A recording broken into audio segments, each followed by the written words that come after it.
All right, everybody. Good evening, good afternoon. It is a wonderful, very, very hot day here in the great state of Pennsylvania. Hopefully everybody is having a fantastic week. I know I am. It's hot, but we're kind of making it through. Today's a conversation that I've been looking forward to for quite a while. I've seen this guy on a couple other shows, podcasts, talking to people that I'm very friendly with and like these guys quite a bit. And he covers a lot of topics I have an interest in. And we have like I said, a lot of mutual friends, so I'm sure it'll be a good conversation. So without kind of diving into too much before the show, I'll make sure you hit all the links below to figure out where he's at, what he's got going on, as well as all the stuff that I got going on. TigerFitness.com through the link below for the supplements that I use every day, as well as Fox and Sons Coffee. Use code Kyle at checkout. And without staying too long in this part of the show, let's rock and roll.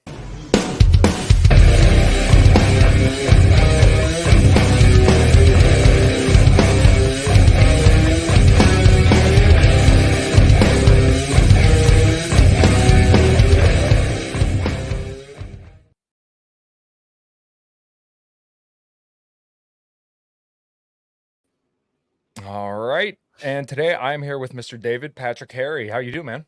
Pretty good, brother. How are you doing? I should probably Excellent. change my name. I always keep it as DPH for open panels. I didn't even see that. Yeah, man, you're good. So we kind of come from a little bit of different worlds, but before we kind of start diving into that, I should give it to you to introduce yourself to my audience and let everybody know what you're about and what you do. All right.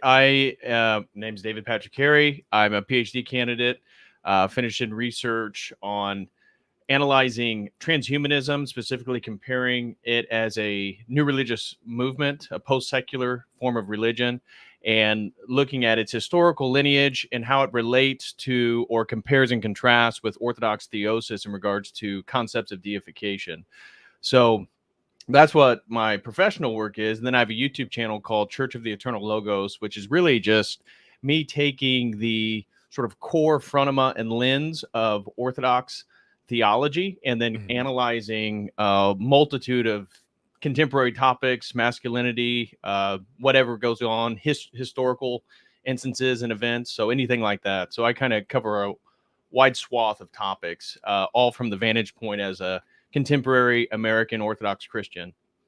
Yeah, well, I find all that stuff very, very fascinating. Like I said, I've listened to quite a bit of your work, and I had Jay Dyer and Jim Bob on the show, as well as Oh yeah, Buck shout out. Both of Johnson. them are good friends. So shout out to Jay and Jim Bob. Yeah, it was absolutely fantastic conversations I had with those guys, and really, they kind of worked my brain in a way that I'm not used to kind of working it and kind of getting down to the roots of the way we know things and the way that we believe things. So currently I'm agnostic, but a friend of mine, Tommy Salmons, who you might be familiar with, um, trying to grab books off my shelf here, had sent me these two books. So Oh God yeah, Father Care Revolutions, from Rose. yeah, and then he gave me this Oh, Orthodox Study Orthodox Bible. Study Bible. There you go. So It's all about the footnotes. I have not gotten to them yet, and I feel so bad because I've had now hours of conversations with absolutely fantastic people on Orthodox Christianity, and it truly fascinates me coming from an agnostic perspective. But there's just so much to learn, and then when you start diving into different beliefs and different religions, I just don't know where to go because I'm so ignorant of all of it. So I guess I kind of want to pose it to you: what got you to Orthodox Christianity, and where were you before that? Mm. So I was very much into the New Age, you could say, spiritual but not religious, uh, dabbling in the occult, ritualistic magic, that type of thing. So it's very much in the, you could say, the spiritual but not religious camp. And what got me into Orthodoxy is actually a pretty interesting, unlikely event. And I was in my PhD program, and I was certainly a non-Christian, non-believer. And I had a previous YouTube channel called Fractal Universe, which promoted a lot of psychedelic thinkers: Robert Anton Wilson, Terence McKenna, Timothy Leary, all types of various individuals. Alan Watts is a big one, so Eastern mysticism, stuff like that. And I was doing coursework, and I did research on my first semester on this book right here. It's called The Psychedelic Gospels, and it just had come out like 6 months previous. And what it is, Dr. Jerry Brown in this book highlights unique frescoes in Western Christianity, specifically in Italy, Germany, France, and then evidence within Turkey and such, that it looked like people were depicting the Eucharist as a psychedelic mushroom. Obviously, those that have dabbled in that world, you're going to be familiar with John Marco Allegro's The Mushroom and the Cross, talking about, he made an argument back in the 60s or 70s, I forget. He was a Dead Sea Scrolls scholar, and he made the argument that Jesus Christ was really a mushroom. So at that time, really interested in psychedelics in the New Age.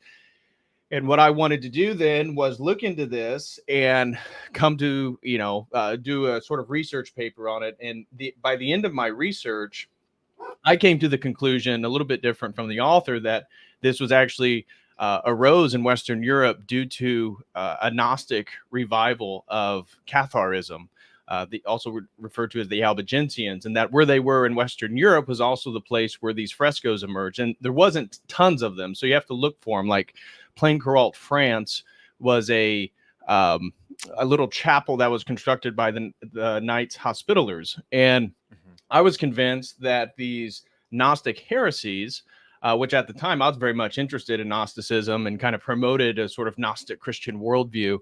We don't need to dive into the whole details of what that means. But when I started to do research, I found that these practices were unique to these Gnostic traditions. With anybody who's familiar with the Nag Hammadi library is going to be familiar that there's like 48 other books other than the 4 canonical Gospels describing the quote unquote life or teachings of Jesus. And I was very much interested in that world. And during my master's degree, really focused on the influence of Hermeticism and Neoplatonism and Gnosticism in early Christianity. And I decided that based on a book by R. Gordon Wasson, it's called Mushrooms, Russia, and History, I believe. It's some type of variation of those 3 words, but it was written with his wife, Valentina Pavlovna, who is also Russian. And in it, they describe how all these words are used in Slavic languages to describe all types of various mushrooms, and that within English particularly, we only have 3 words: mushrooms, toadstool, and fungus. And he argued how Slavic languages are mushroom philic, whereas some of the Western nations are mushroom phobic. And I thought, oh my gosh, if I want to dive deeper into frescoes or iconographic depictions of mushrooms, then I need to look into this Eastern Orthodox thing, given the Russian church and all that different stuff. So I dive into that, taking a PhD course on the history and theology of the Eastern Orthodox Church. And what happened is I was a non-believer, and I wasn't necessarily a believer after the course, but I was exposed to the intricacies of patristic theology, the history of Byzantium, and the general trajectory of the Orthodox Church into modernity. And I was blown away by essentially what I call logos theology, and how the Eastern Church articulated this concept that was prevalent through Heraclitus, Plato, Aristotle, the Stoics, the Neoplatonists. But then I was already familiar with the Gospel of John, but seeing the depth of its articulation from some of the patristic fathers really kind of opened my eyes that, wow, Christianity really isn't this backward thing. I think for a lot of people, when you leave Christianity, it's very easy to have a sort of snobby disposition towards Christians because they don't know, this or that. Most of them don't know anything about the Nag Hammadi. They don't know about all these other traditions. They don't know about history. But once I saw Orthodoxy, I was like, wow, that's really interesting. And if I ever were to be religious, that would certainly be probably the best option for me. And eventually, and I'll sum it up by, I took a high dose LSD session, which I do not recommend to anybody, but that's where I was at that point in my life. And what happened is I sort of had when you take psychedelics, it dissolves boundaries, and you have these sort of Satori-like experience. Whether they're true or not, that's a whole nother discussion. But in the sort of euphoric, ecstatic state where you experience them, you're like, this is the truth. And what happened for me was all these things I liked about psychedelic spirituality, or the New Age, fractal mathematics, sacred geometry, cymatics, how we're all one, panpsychism, all these different things. I began to, during this inebriated state, reinterpret from an Orthodox perspective and see how many of these things that I like all fit together. And the major thing I was realizing at that point in my life is I really had no justification for objective standards whatever. And this was during the same time where the Trump and the Peterson phenomenon occurred. So it was those things that kind of shifted my perspective. And for the first time since I was a child, I grew up like a conservative Methodist Christian. And as soon as I hit Sure. college and got exposed to world religions, that went by the wayside. It was the first time I began to pray. And then fast forward about 8 months later, much of what I was working towards for this PhD was to be a university professor. And I was realizing that that wasn't going to be my future. And at that time, John Searle, probably the most famous philosopher still living, he's a analytic philosopher and tenured professor since the 60s at UC Berkeley. He was fired for sexual harassment for asking some woman to go out to dinner. And I saw that if the university could fire John Searle, well, then everybody's beholden to the university for their jobs as an academic. And I didn't know what exactly I wanted to do. My values were shifting. I was quote unquote more conservative. Was really interested in the history of Christianity, but more specifically this Orthodox thing. And I began praying, and I was kind of lost. So I went to with a friend. Actually, we just talked about on my YouTube channel last Saturday, Dr. Michael Moeller. I went with him to an ayahuasca ceremony in Joshua Tree, California. And what occurred was I took the ayahuasca. I had done lots of psychedelics up to this point and had a sort of vision of Christ and the literality of the incarnation of God, and that if God didn't incarnate as a man, how could God judge human lives? Which, of course, judgment after death is a motif within many mythologies and religious structures. So it all made sense that if God was to judge, it would only make sense that Christianity's explicit declaration that God became man, that had to be true. And then this vision came to me because, again, I was making thousands of dollars promoting psychedelics, that it was time for me to grow up and create, construct. And Christ was a carpenter, and you build things. So it was time for me to build something. And that's when I decided to start a new YouTube channel called Church of the Eternal Logos. And that was in September of 2019. I've been putting out videos every week since. And that's kind of then became an Orthodox catechumen and really been going deeper and deeper into my Orthodox faith, and really haven't turned since. Yeah, yeah. I mean, that's that whole journey is absolutely fascinating, and I know I have a little experience when it comes to the academic world because I'm an automotive technician. I almost went to go be an instructor, but Mm, same deal. They find your social media content and one thing that disagrees with, the standard orthodoxy, and yep. you're done instantly. So I was just talking to my dad about it yesterday. And it's a sad situation because I feel like you probably much like me felt like you had a lot to offer the younger generations in respects to, like, let's say, a positive masculine role model and kind of being somebody a little bit more relatable. Because I'm guessing you're probably around my age. I'll be 30 in November, so I'm guessing you're Yeah. probably somewhere around I'll be 35 in September. there. Okay, well, yeah, well, there you go. I mean, you relate to these people Right. because they're a little bit closer to your age. So Absolutely. I almost have to feel like that's on purpose, that we're kind of making sure that guys like us who don't necessarily follow mainstream orthodoxy amongst, many popular beliefs and different things are kind of being shied away from teaching younger people because generations ago, people like you and I would have been leaders in our community, but now we're like pariahs almost. That's true.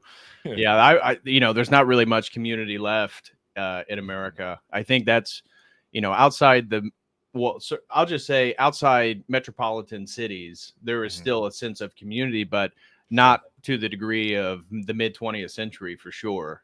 And Mhm. that's been really sad. And I think that's part of why the extreme division within the United States is there is no shared ethos. There is no shared, as Peter Berger, a famous sociologist, argued, sacred canopy, a collection of symbols and myths and heroes and historic real people that then reify a sort of cultural identity of people. I think that's been shattered in America. And so there is nothing that unifies all Americans. In fact, many people find the history of the country, dreadful, and don't want to associate with it. In fact, want to destroy it and transform it into something else.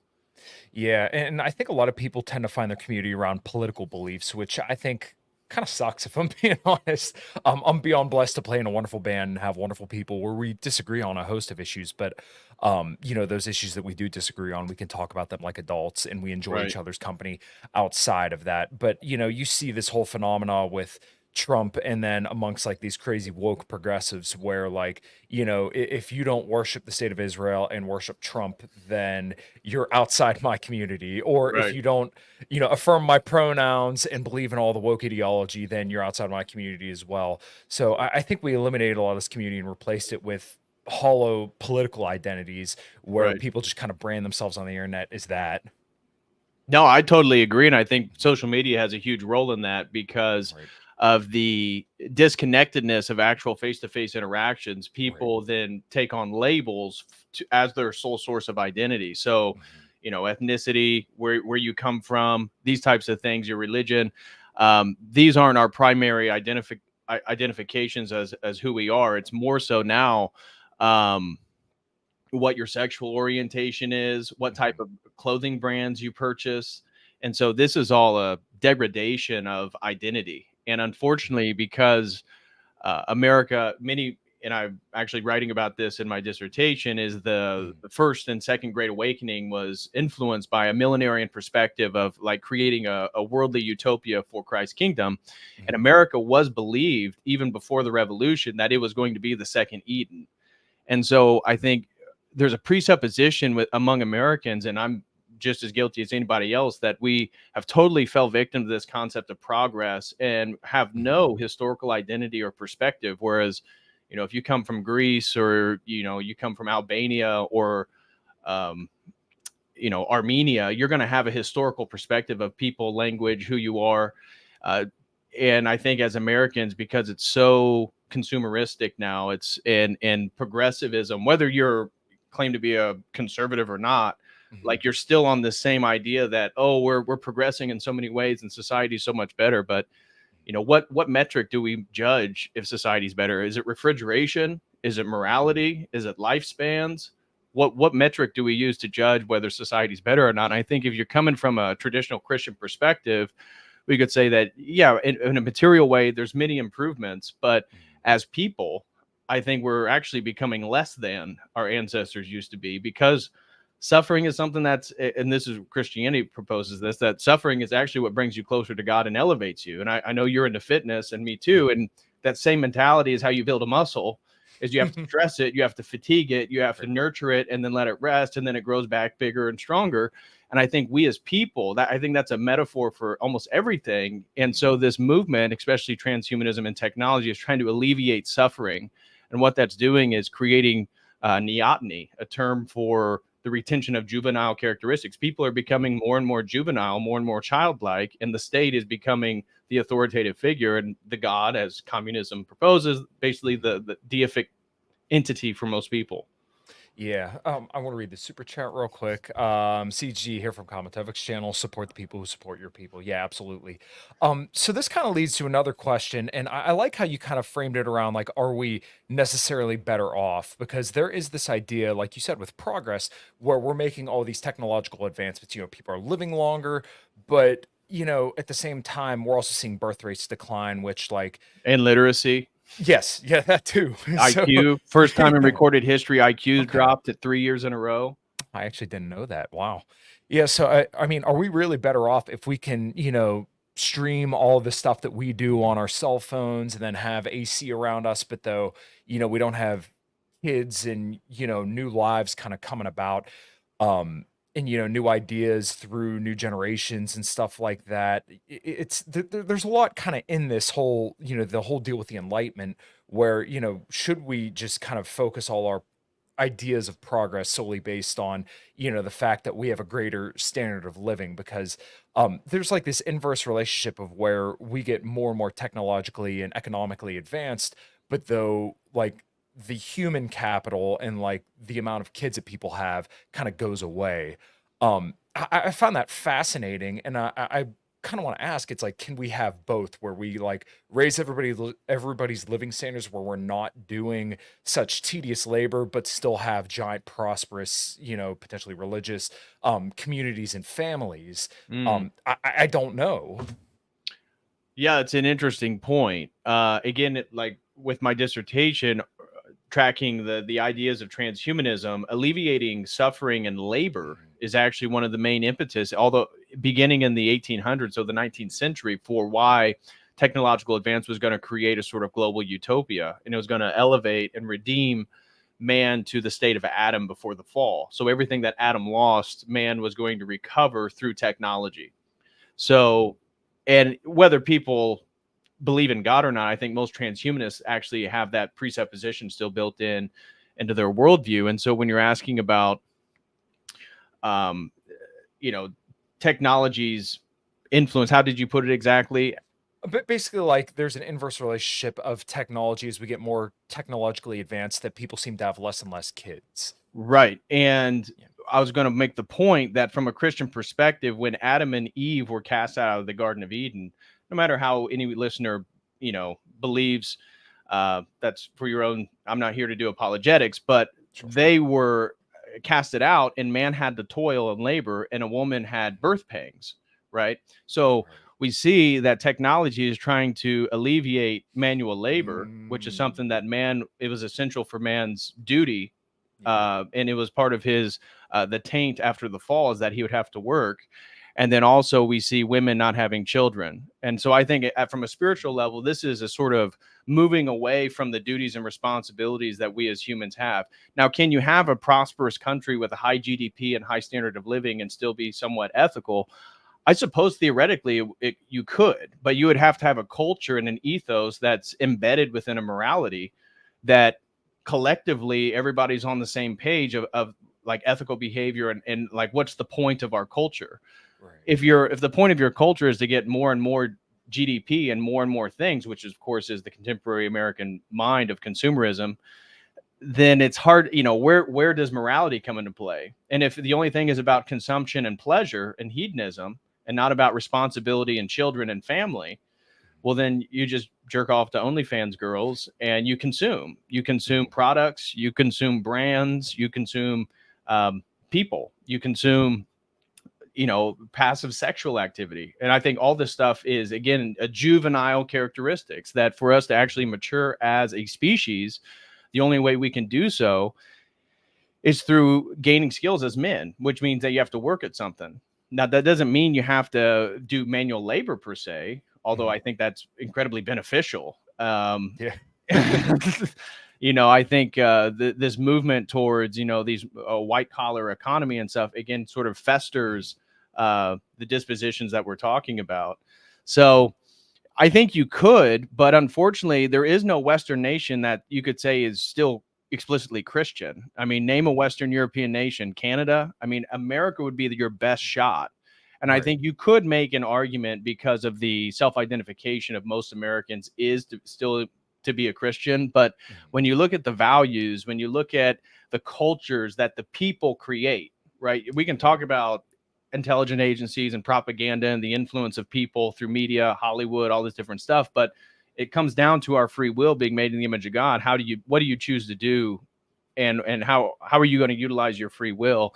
And I think, unfortunately, we don't live in a Christian society, despite what the majority of the nation identifies as their Right. religious identity. Yeah.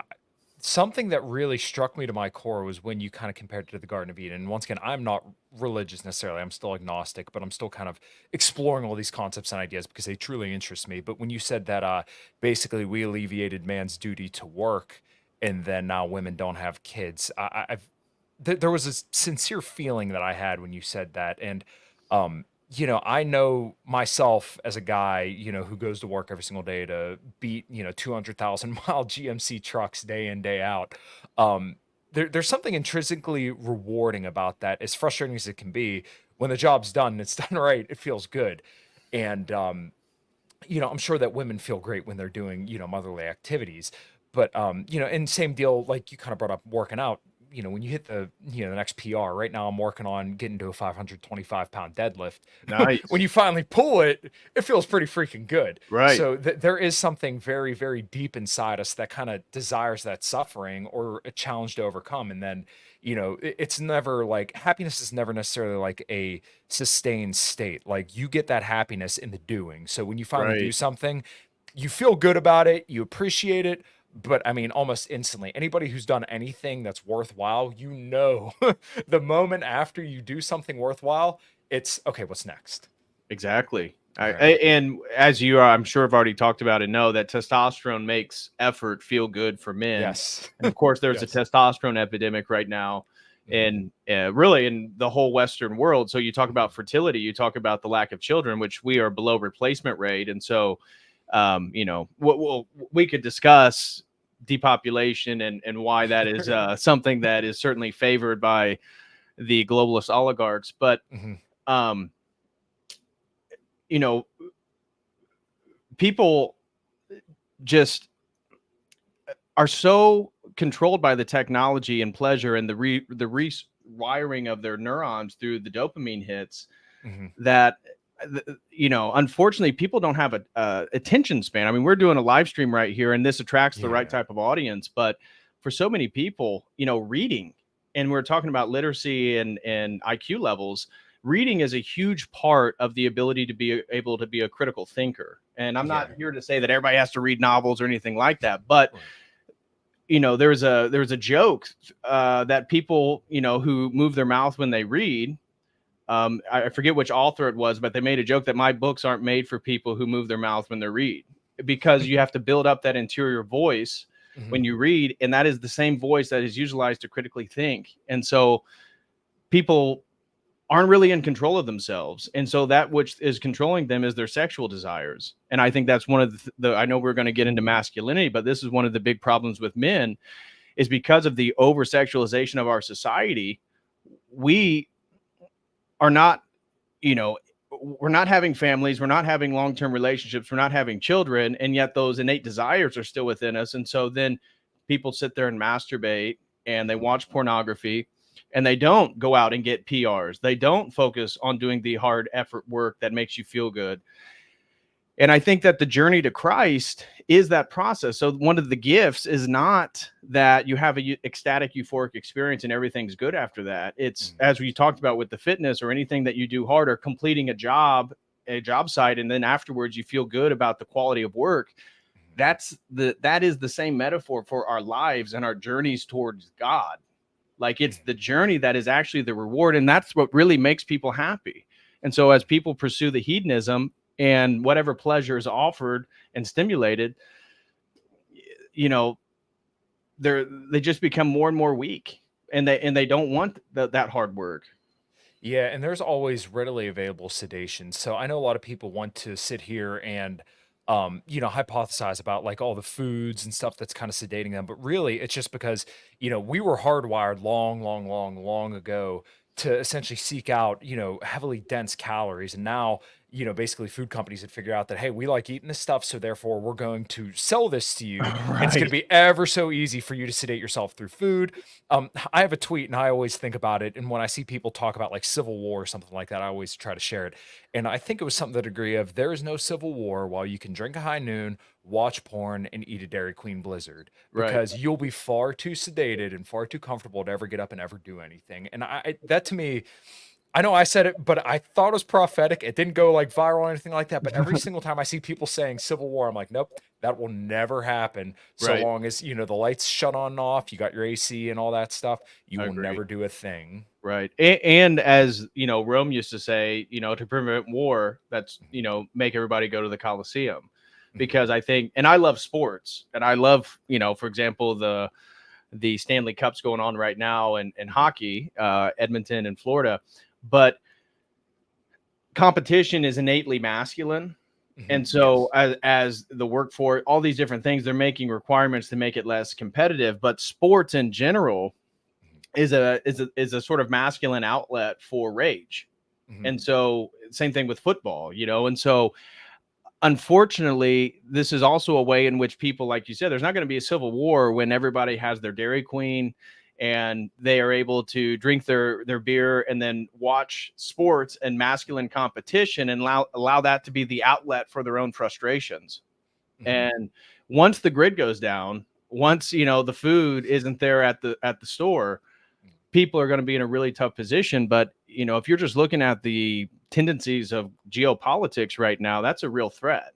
and Mhm. I think most people don't want to think about it. It's, you know, it's what are you going to do in the situation? So people just, you know, live and let live type mentality. Mhm.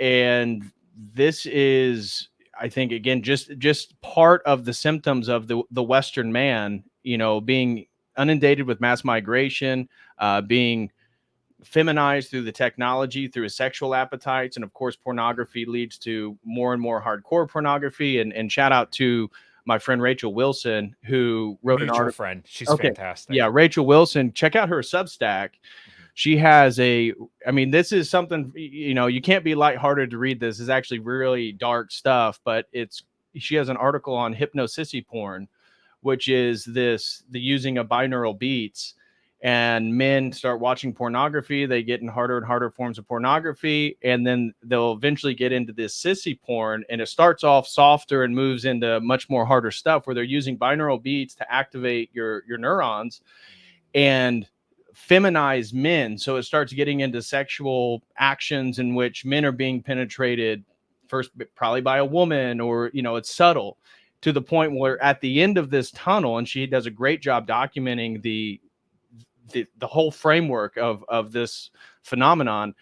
It leads into a male who wants to be a woman so that he could be penetrated. And it's like, you know, that's a real thing. And Mhm. but shout out to Rachel who wrote about that. And so I've talked about before, and you know, for me, I use a metaphor in regards to what masculinity is, because you know, I know you talk about the red pill and manosphere type topics, and for me as an Orthodox Christian, masculinity is all about the maintaining of order, boundaries, and the defense of things.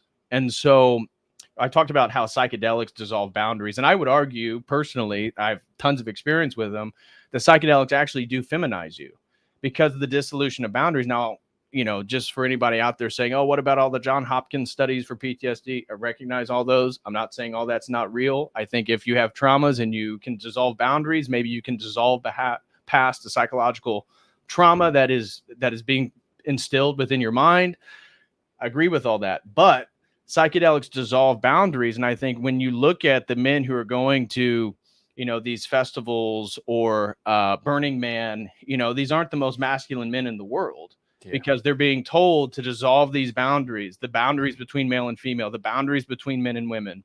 And so I always say masculinity is like a castle wall. Mhm. Femininity and the innocence of children are the jewels within. And then men Mhm. upholding values and those boundaries within society preserves femininity in childhood innocence.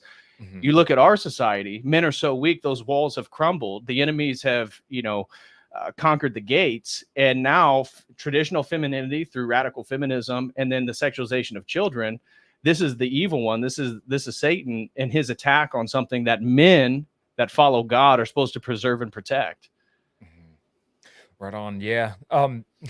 Shout out to Rachel Wilson though. She's been on the show twice. So everybody listening over on David's channel, make sure you go check those shows out because we talked about a lot of these topics as well. And she's just a wealth of knowledge and just one of the best people ever. And she's done a lot to support me. So I really appreciate that. So I kind of want to move into some of the red pill and manosphere stuff because it's sad because there's a lot of good, actionable information there that goes under the radar because people use this as a branding prop. Yeah. So, what you said about boundaries is that a lot of the stuff kind of in the more stuff that goes under the radar when it comes to red pill is about enforcing boundaries and eliminating covert contracts and kind of focusing on, you being your own mental point of origin as a man rather than chasing women, right? It's Right. about building yourself up as a man for Right. you so that way you have a world and you are desirable enough that a woman's going to want to enter your world. Right. It's frustrating to see people just throw out the, oh, well, this is about banging 50 women and, you just go, degeneracy, coom or whatever like that. Right. It's a shame that, like I said, this kind of stuff that I'm talking about doesn't get promoted more because this is the kind of information that guys could have and really improve their lives. And it's not even like it's in conflict with religious stuff because a lot of what you said in my mind, aligns with a lot of red pill praxeology. Hmm. So I'm kind of curious on your thoughts on some of that.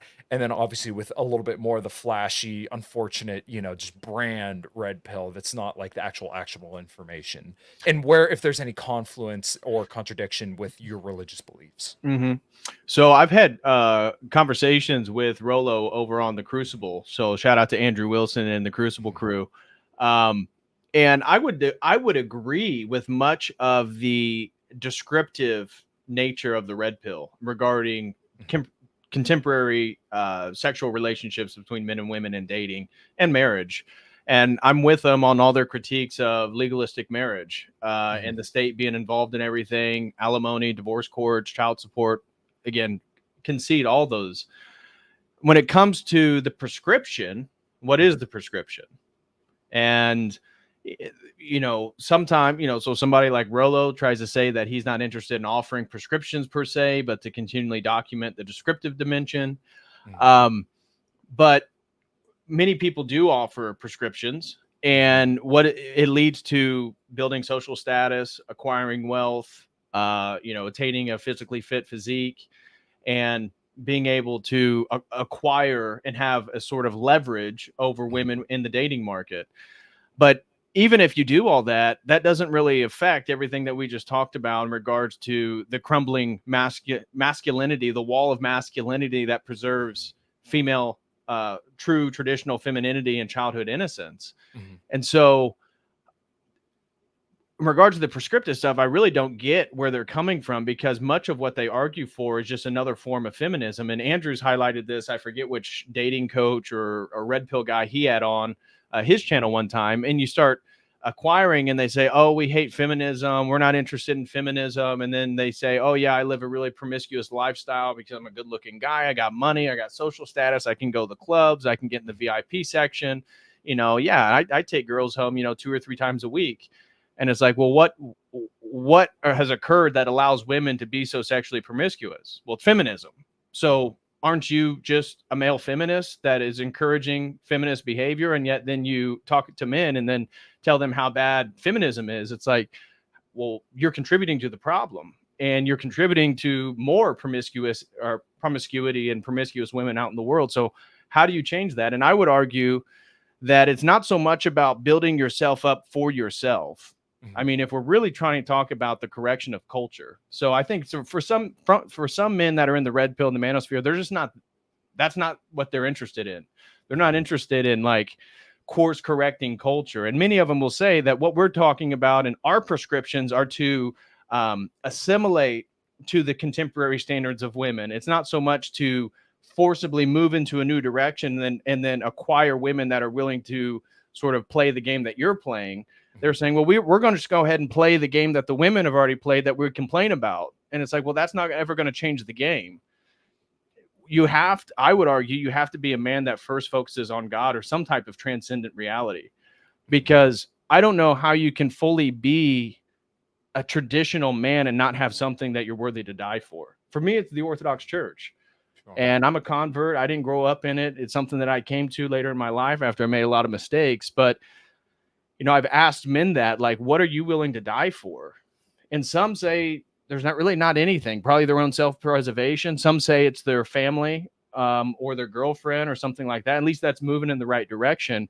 But, you know, I would argue most men don't have something that is ultimately worthy of their devotion and protection of.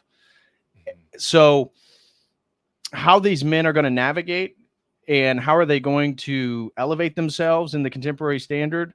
I think another thing is, for a lot of men, unless you become a faithful Christian and you find another faith, like, you're going to be shit out of luck, because Mhm. the game is already stacked against you. And we've seen it with the dating statistics on dating apps about, 75% of the men are swiped left, 80% of the women are swiped right by the average guy. So how exactly are these men going to, quote unquote, compete? And I think it's not so much I would say you need to do all those things. So you need to become a better version of yourself. You need to figure out what your skill is, but it can't be for the purpose of having more sex, Mhm. because that hedonism, even though there's discipline in the plan of building a career or monetary success or your body, All that takes real discipline, which is masculine.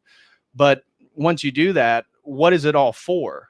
And it's really has to be for a family, and then it really has to be for God, or it's all just the worship of oneself, which as an Orthodox Christian, I would say that is the reiteration of Lucifer falling as Satan. He wanted to be worshiped, and he took a third of the angelic hierarchy with him.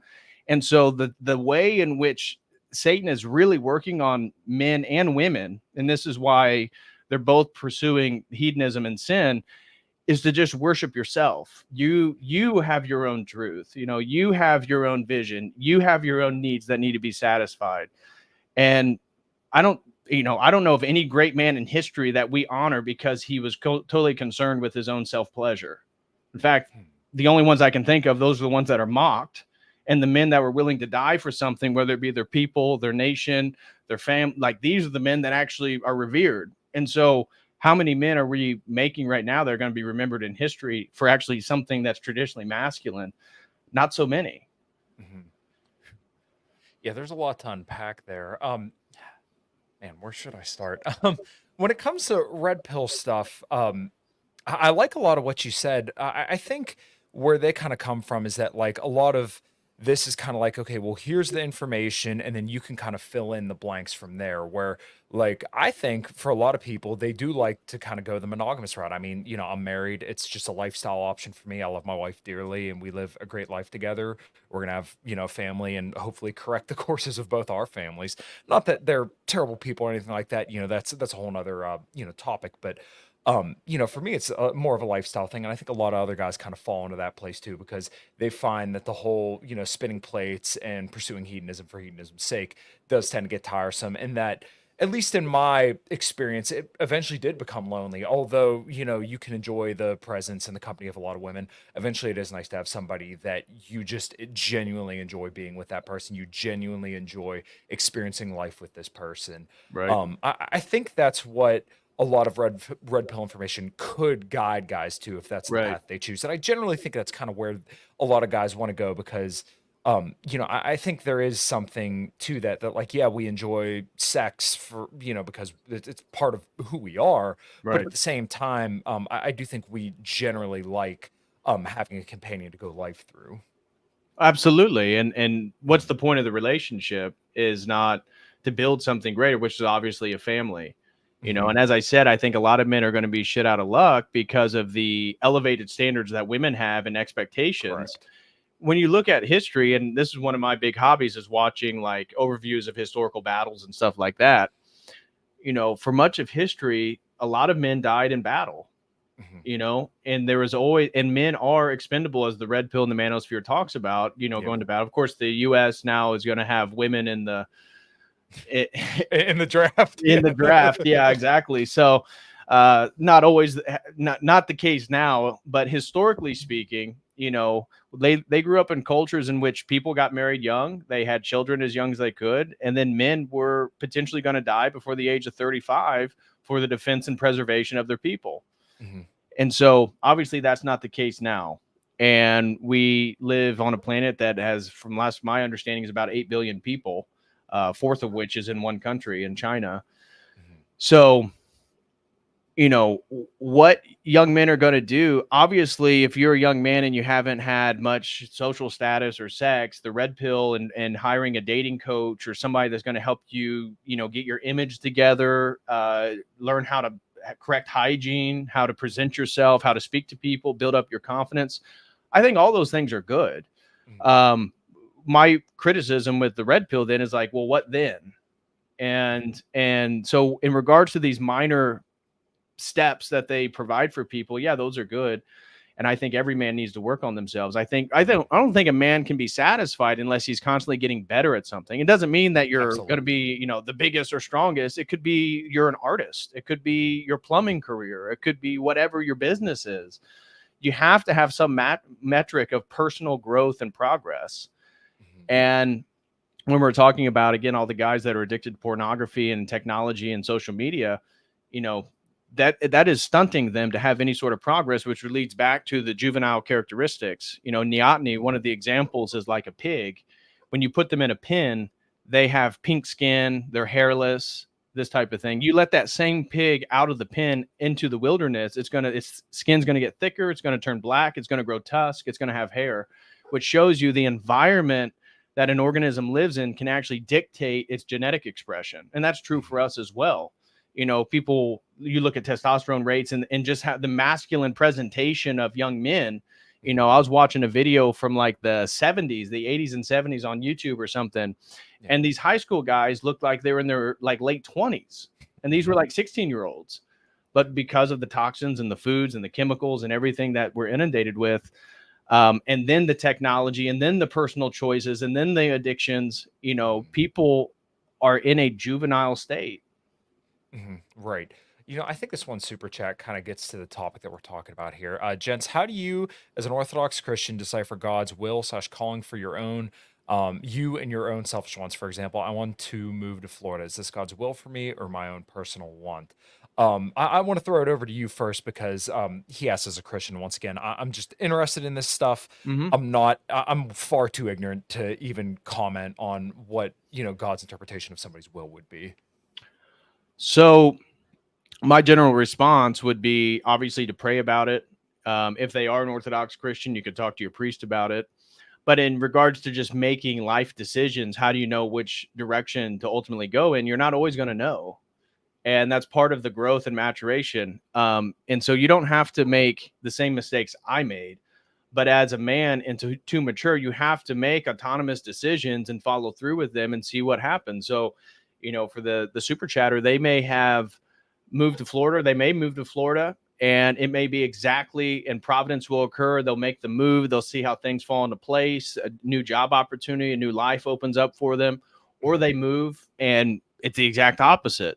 But because of that experience, they're going to figure out like what's important and where to move next. And so this is where I would say if that's something that's really on your heart and you've already like made effort to see if that's a possibility, and then things are emerging that you're like, oh, well, that would work, then follow through with it. You got to have life experience. But if you're wanting to just have like God speak to you in your ear and tell you, oh yes, son, go do this and everything will be fine, that's just not how it works. So I would recommend reflecting on it, think about it, and then if it still resonates with you, go do it. Like make it happen. And I've just talked with a lot of young men and so many, it's death by paralysis or paralysis. Yeah. Paralysis by analysis. That's it. Yes. And they think about getting fit. They think about starting this business. They think about doing XYZ. And then you ask them, well, how many things have you followed through on? Not very many. And it's like, well, you gotta follow through on something and come to that cul-de-sac or that dead end and then make a U-turn and go in a different direction. But the only way you're going to know which direction to go, it's like a pinball. You got to bounce around and kind of see where things lead you. Yeah, one saying that came to mind as soon as you said that was I heard the saying once and I use it quite a bit, but it's essentially leap and grow wings on the way down, where you're not really going to know until you kind of dive all in on it. But when you do that, you're going to have to figure it out. And sometimes kind of burning the boats behind you is the best way to kind of learn, because you don't really have any other choice at that point other than to make it work. And I think that is kind of the definition of a guy who kind of, what separates the wheat from the chaff and from the man from the boys is that somebody who's willing to make it work no matter what. I know somebody you've had on your show, Elliot Hulse. Oh yeah. Probably one of the people that got me into like the whole internet sphere really in general. I think the saying that he said was, men don't make the right decisions, they make their decisions right.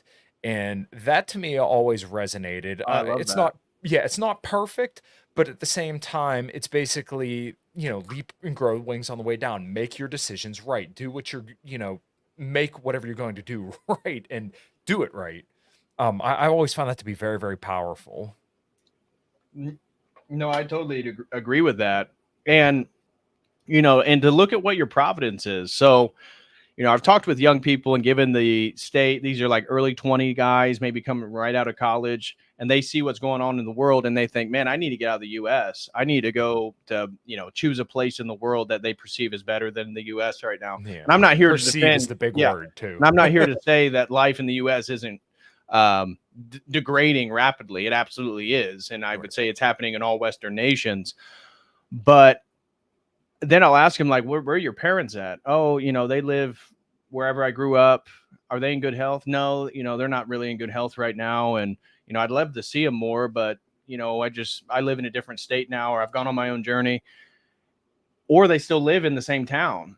And it's like, well, like, what's ultimately important for me? My mother is ill. She has a disease. And for me, I was thinking, I have a fiance, we're getting ready to get married. And we're thinking, oh, where do we want to move? Florida, South Carolina, a good, strong, and I'm in Indiana right now. It's not the most beautiful state in the world. It's a good conservative state in the Midwest. Correct. Yeah. But after I thought about it, it's like my providence is actually here with my family and to take care of my parents and to, look after my nieces that just graduated high school and are going into college. And, as much as I'd love to go to a more beautiful state, it just feels like what my providence is actually to die here. And so whatever happens, if civil war happens, if the grid goes down, if I'm here for it. And I think Father Josiah Trenum, an Orthodox priest in Riverside, California, he talks a lot about how if you're an Orthodox Christian, you don't run. There's nowhere to run to. And martyrdom is the greatest gift of all. And I pray, God, don't put me to the test, because I don't know if I can actually live up to that of an ideal martyr. All the men and women who have died who never recanted on their faith.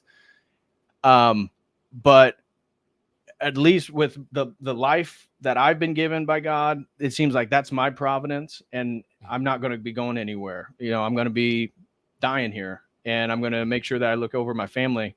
So I think that's another thing that people have to look at is like, what's ultimately important? And if the grid goes down, what's ultimately important? Like, who are you going to be worrying about? What are your responsibilities? And I think as an American, because we put our parents in nursing homes, we don't realize that the rest of the world, when you become a mature male, your role is to actually take care of their parents when they can't take care of themselves anymore. And of course, because of the commodities and the comfortable life you have in the West, well, we just put our parents in a nursing home and tell somebody else, well, I'll make more money, and you guys just stay in there and have somebody else who doesn't know them, doesn't care about them, and they're going to look after them for the rest of their life. No, I told my mom that I'm not putting her in a nursing home, and if I have to, I'll get a traveling nurse that comes to the house to take care of her. Yeah, that kind of reminds me of it's not a big story, but when I was younger, I remember when my grandmother was passing away on my dad's side, my dad, my cousin Lori, and my mom had all went up to take care of her in her last days because she had waited a little bit too long before she let everybody know that she had breast cancer and was unfortunately dying from it. But there's something beautiful about that, to think that you're here for better or for worse, and I commend you for that. That's absolutely beautiful. And especially the humility to say, like, I don't know that I would be ready to make the ultimate sacrifice. Like, I don't know if I'll be ready, because I think a lot of people would be foolhardy enough to assume that they would be that guy. Right. But I to be honest, I mean, I don't think any of us do until the moment comes. Right. But I like your perspective a lot. And, I'm here in southwestern Pennsylvania, and, for the longest time, my wife and I wanted to move to Florida, but, my mom has been ill my entire life. And, it'd be a damn shame if we moved out of state and she never got to meet her grandchildren, or, heaven forbid she passes away, before my wife and I have kids. But, I like your perspective of saying, hey, I'm going to die here. I'm not going to run. And my duty is to my family, including the elderly, my family, who a lot of people would just kind of throw in a nursing home and say, well, I want to go live my life. That's beautiful. It really is. Right. Well, I appreciate that. That's genuinely the life decision that I've made. And I think, again, in the West, it gets back to identity, right? So, like, what is our ultimate identity? And the breaking up of the family, and in the extended family, obviously was broken up before the nuclear family. But now we see, antinatalism. We see billboards, depending on what state you in, literally telling you to not have children, that's the worst thing you could do. And I've never met anybody, whether it was in an ideal situation or not, that, let's just say serious people, that have had children and not seen that as the most important thing in their life is to protect that child. Mhm. And I've know personally so many of my male friends that lived, and whether they got married or not, they had the partner that they chose, but they were still living, a pretty fun lifestyle. But once the child comes, to see them actually think about, well, what am I going to tell them when they ask about God? What am I going to tell them when they ask about what's right or wrong? How am I going to tell them when they, when I tell them not to do something, they ask why? What's going to be my response? And this causes, I think, a lot of men to start to grow up, because if you have a child, what are you going to give them? And if you grew up with a good father, it's like, every child, boy or girl, like idolizes their dad as like a superhero until you get old enough to realize they're not a superhero. And normally that's about the time that you're a teenager and you start to rebel against your parents. Right. But, I think it's really important for young men to realize like that's who we are called to grow up to be. Mhm. If we don't do it, who's going to? Right. Nobody. Mhm. One thing that came to mind earlier when you were speaking about your mother was I remember reading this, and pass it on to anybody who had somebody that's recently deceased, and it was an article. I think it was Corey Taylor talking to Vinnie Paul. So I entitled the stream "Becoming" because it's a really good Pantera song, and we're also kind of discussing the ideas of becoming something more than just what you are right now. But Corey Taylor had lost the bass player in Slipknot, Paul Gray, in 2009, and he had seeked to talk to Vinnie Paul because Vinnie Paul lost his brother. I think it was 5 years prior. He was Dimebag Darrell was murdered on stage in Columbus, Ohio, Hmm. playing with Damage Plan. And Vinnie said this to Corey. He said, "Whenever you lose that person, just think now everything you're doing now, you're doing it for two."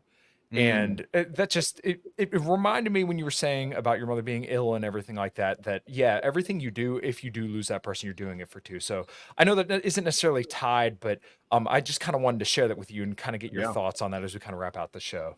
No, I totally agree. Mhm. And that is why, for Christianity, obviously the central focus of our liturgical services. So if you're a Catholic or you're an Orthodox or an Oriental, one of the historical apostolic churches, Mhm. the primary focus is the Eucharist, which is obviously referred to as communion, communion with God, communion with Christ. Mhm. But communion comes through communication, truthful communication. Of course, Christ is the Word, Mhm. and that builds communities and people. And so, from a Christian perspective, the world does not revolve around me, and my contribution is really what I can offer to other people.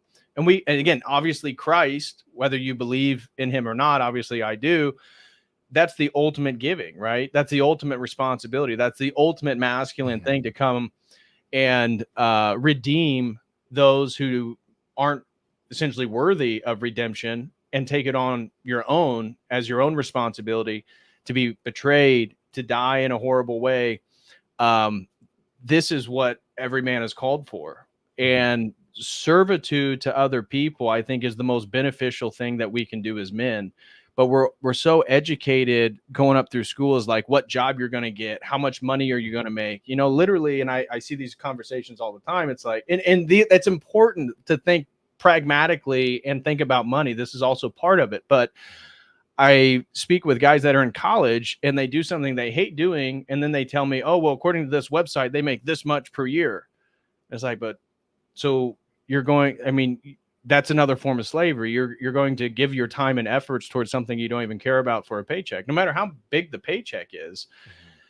And maybe they have an exit plan or something like that. But thinking about like what skills, what passions you have, and then what skills you have that you can develop. Nobody's gifted with a set of skills that can't that goes undeveloped to attain some type of professionality with them.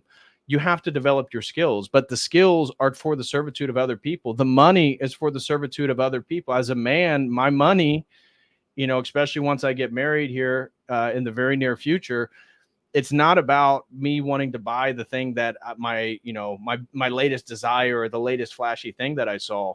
Mhm. It's about thinking long term. It's about protecting my wife, and we're gonna have, God willing, have children someday. And what can I offer? How am I of service? And that is the role of the father. I mean, he was the provider, the caretaker, the protector, the leader, and that's what a leader is. Mhm. And so people want to talk about Joe Biden, or Trump. Um, you know, the reasons why they failed in certain ways is because they weren't genuine leaders. Um, I don't want to get into, obviously Trump's much better than Biden. I'm not here to shill for Yeah. any Democratic Party or anything like that. But we see like the Bidens, whether it be Burisma in Ukraine or the payments from China, this is a selling out. This is a self-service. This is not a service for other people. Correct. Therefore, it garners no honor and respect. Mm-hmm. And that's what Western politics are. No matter what country you're in, the politicians are all paid for by the global elite, by the think tanks, the groups. So I believe self-service is the ultimate calling. It's just to figure out like how are you of service to other people, and where is that sort of Venn diagram, if you will, of like where your interests, your skill sets, and an opportunity and service that other people want that you can provide. Where does that all meet? And where that meets, that's what you need to work on. That's what you need to develop. That's where your future is. Beautiful. What would be a few things that you would recommend to people to check out if they're interested in what you have to say? Because I want to know, and I'm sure my audience would like to know as well. And then after that, you can let everybody know where they can find you and support you. Say that one more time. You cut out for a second on my end. Oh, I apologize. No, it wasn't you. It may have been my internet. What was the question? So, which books? Yeah, well, any resources or things Okay. that people should check out if they're kind of interested in your perspective and maybe kind of learning more about what you're about. Well, if you want to know about my personal perspective, obviously go to my YouTube channel. Church of the Eternal Logos is probably the best way for that. In regards to how I acquired my perspective or what informs my perspective, obviously it's the Orthodox Church, and faith in God, doesn't come about through rational argument. So even though apologetics are incredibly useful, and I do apologetics myself, I'm sure many people watching this do not believe in a literal interpretation of anything that I've spoken about biblically, and that's fine. But for me, diving down the rabbit holes of, it doesn't matter what it is, the Fed Reserve, Agenda 21, depopulation, mass migration, digital currencies, transhumanism, Neuralink. What are the things that connect all this stuff? And to me, it's clearly a spiritual warfare. And it's clearly about the transformation of mankind into something that isn't biologically intended, which I believe was created by God. And so, and I do not subscribe to macroevolution. I know that's a totally separate topic that I'm sure would be another hour, 2 hour stream defending that position. But microevolution or speciation, absolutely. There's clear evidence for that when a species, again, it gets back to neoteny, when a species inhabits a particular ecosystem or environment, their genetic characteristics then change to fit to that niche. But I think if you go down all these rabbit holes, I find it hard to come to the conclusion that there's a spiritual warfare. And if there is a spiritual warfare, then that means there's good and evil. But then where does that good come from? And then it comes to like, obviously God. And then it's like, well, which God? Which one? And that's where I think apologetics can get into if people are sincere seekers. So, I just want to say, for me as an Orthodox Christian, evil doesn't have a positive ontological existence. So some people have a dualistic worldview where God is battling Satan and he's going to like win out right at the end there, but it's going to be a neck and neck battle. No. That's not the Orthodox position on evil, or theodicy, as the term is, like the explanation for evil. We believe that evil is a privation. So the only thing that has positive existence are these uncreated energies of God that are non-physical, that distinguish us from the animal kingdom.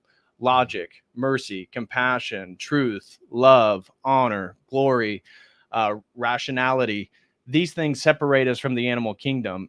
And it is by embodying these things that we become like God. And evil is the privation of the absence of those things. So evil, by definition, from an Orthodox worldview, is death. And that's what sin is. So the more that we sin, the more that we are allowing death to enter us, the absence of God's energies.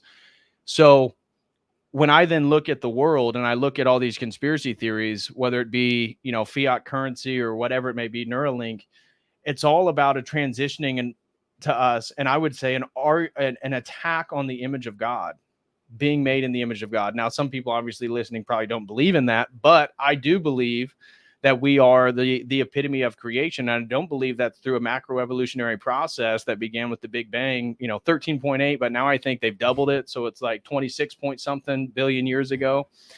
And so, if everything going on right now is spiritual, then people need to make decisions in their life and begin to live for a higher purpose. And if you want to learn more about Orthodoxy, you can check out my streams. I would highly recommend my friend Jay Dyer. I would recommend my friend Father Deacon Dr. Ananias. He has a channel called Patristic Faith. And we do a lot of apologetics and try to talk about contemporary issues from an Orthodox perspective and see how the spiritual battle is right in front of us. All these music videos with Satanism, degeneracy, sexual proclivities that obviously are not biblical. And all this is getting men and women to fall deeply into sin, to destroy themselves. And everything is about a self-destruction. And so the war then is making sure that you don't voluntarily destroy yourself, because like the myths of vampires, you have to invite them in. Well, that is still a cosmic relationship with evil. Evil can only work in so much that we allow it to through our free will. And so we need to be cautious about what it is that we're doing and make sure that we're not trapped into this web that is coming, or it's already here, because the demons and the devil is about getting us to follow them into the absence of God for eternity.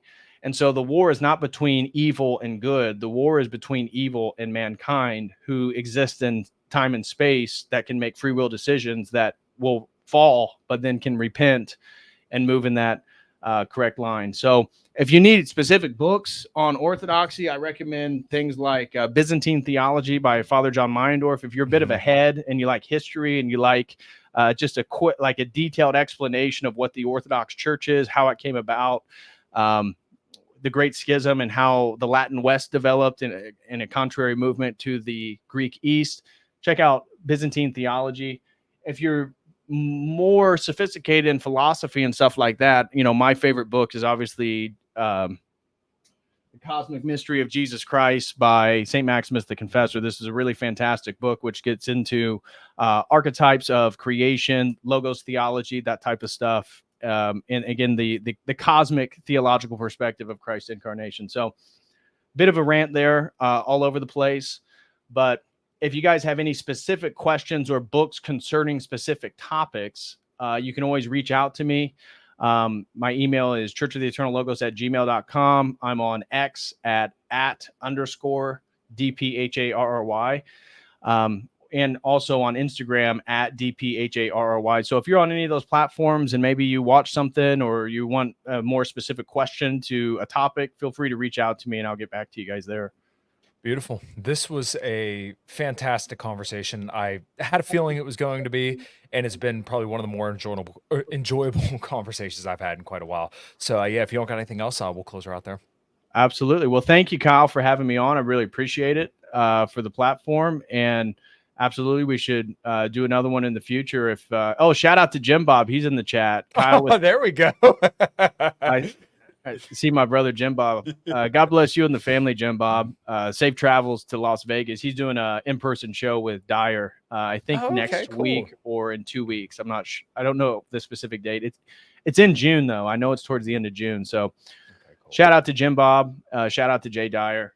But I appreciate it, Kyle. Thanks for having me on, brother. And anytime in the future, if you want to chat again, let me know. For sure, absolutely. And yeah, Jim Bob, make sure you show all those people your tummy, just like what's his face, what's Watson said to do. Thanks for dropping by, Jim Bob. And David Patrick Harry, thank you so much for coming on. Like I said, I knew this was going to be an awesome conversation. So we'll close her out there. Everybody, thank you so much for listening. acommoncrown.com for my band. Make sure you go check out all DPH's stuff. And until next time, everybody, take care.